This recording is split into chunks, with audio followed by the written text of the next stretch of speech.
Assalamualaikum warahmatullahi taala wabarakatuh kepada pelajar-pelajar 5 awam. Diharapkan dalam keadaan sihat sejahtera.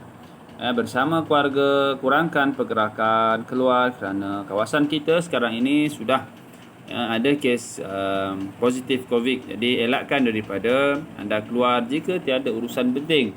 Jadi pada hari ini kita teruskan pembelajaran kelas PVMA kita dengan tajuk yang masih sama, iaitu menyediakan tapak tanaman, juruteknik tanaman. Jadi kalau kita lihat dan jadi tugas apa yang kamu kena buat, apa yang kita perlu belajar pada hari ini, yang pertama ialah bajak tapak tanaman gunakan traktor roda 4 roda. Kemudian membuat batas dan sungkupan silver shine juga menggunakan traktor 4 roda. Kemudian membuat baris tanaman buah-buahan.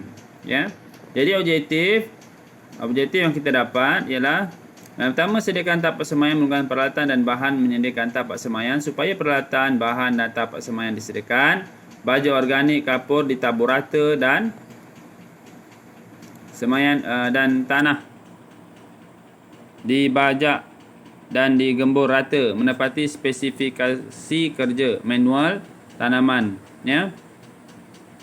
Tapak batas tanaman diukur, ditanda, dibina menepati saiz dan ukuran yang ditetapkan dalam manual tanaman. Baris tanaman diukur dan ditanda mengikut jarak tanaman. Kontur tanah dan sungkupan dihampar dengan kemas. Jadi tujuannya kata ini dibina adalah untuk menerangkan tentang jentera traktor 4 roda, kepentingan, kaedah membajak dan mengembur dengan menggunakan traktor 4 roda. Kaedah membina batas mengikut saiz dan ukuran serta langkah keselamatan semasa membuat batas. Jadi kita lihat penerangan dia. Traktor 4 roda terdapat banyak kerja yang boleh dilakukan oleh jentera dalam setiap peringkat pengeluaran hasil tanaman. Antaranya, kalau kita lihat A itu, kerja membuka tanah, termasuk bersihkan ladang, membuat teres, mengumpulkan pokok, membuat saliran dan meratakan tanah. Ini kerja yang pertama. Apa yang traktor 4 roda boleh buat ialah kerja membuka tanah. Yang kedua, kerja penyediaan tanah.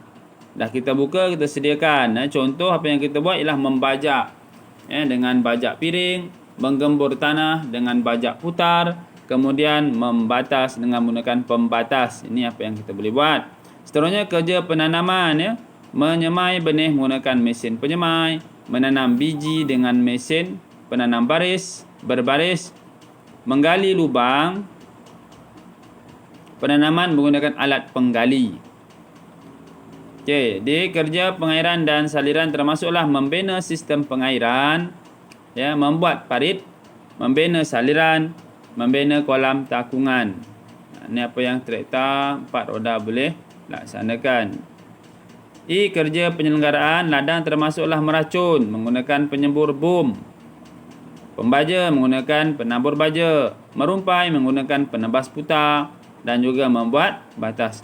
Dan yang terakhir, kerja penuaian hasil termasuk menuai padi menggunakan jentuai kombin, memetik buah kelapa sawit menggunakan mesin pemetik buah.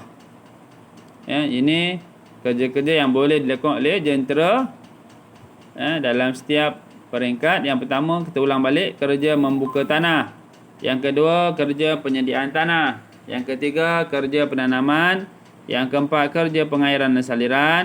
Yang keenam, kerja penyelenggaraan ladang. Dan yang terakhir F, iaitu kerja menuai hasil. Baik, ini yang terakhir, kerja mengendalikan hasil, termasuk membawa hasil. Selain daripada itu, ada tambah satu lagi, kerja mengendalian hasil, termasuk bawa hasil daripada ladang menggunakan trailer dan mengangkat hasil ke dalam trailer. Ini contoh traktor 4 ataupun traktor 4 roda lah. Jadi kita lihat, ini contoh Kubota model L200. Binaan arm, kita menunjukkan komponen-komponen utama.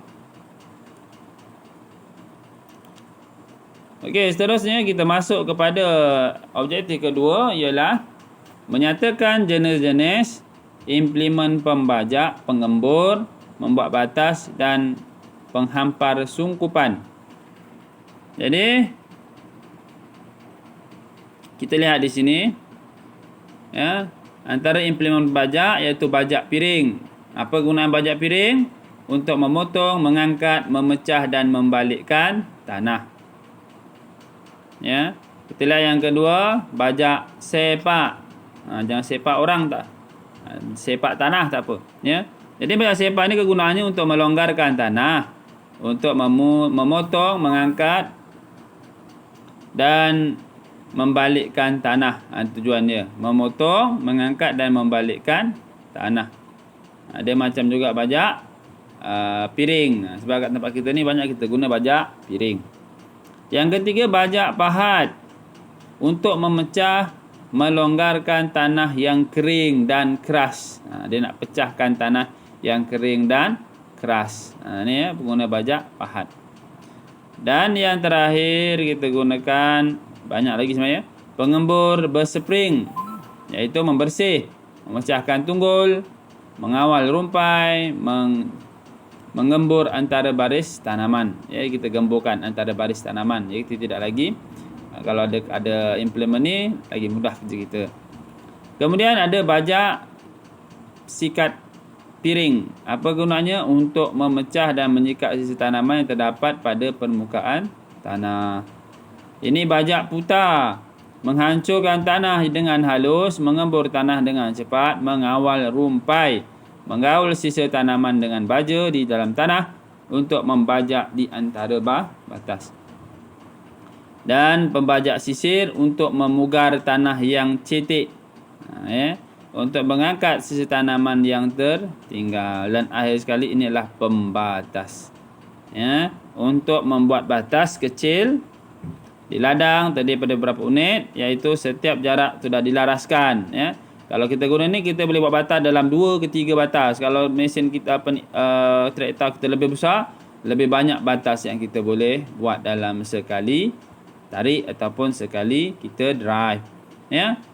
Kemudian lebar setiap unit boleh dilaras. Kita ikut panjang mana, 3 kaki, 4 kaki, ikut sebagainya lah, mengikut kesesuaian tanaman. Okey. Sampai di sini saja kelas kita pada hari ini. Wabillahi taufiq wa wassalamualaikum warahmatullahi taala.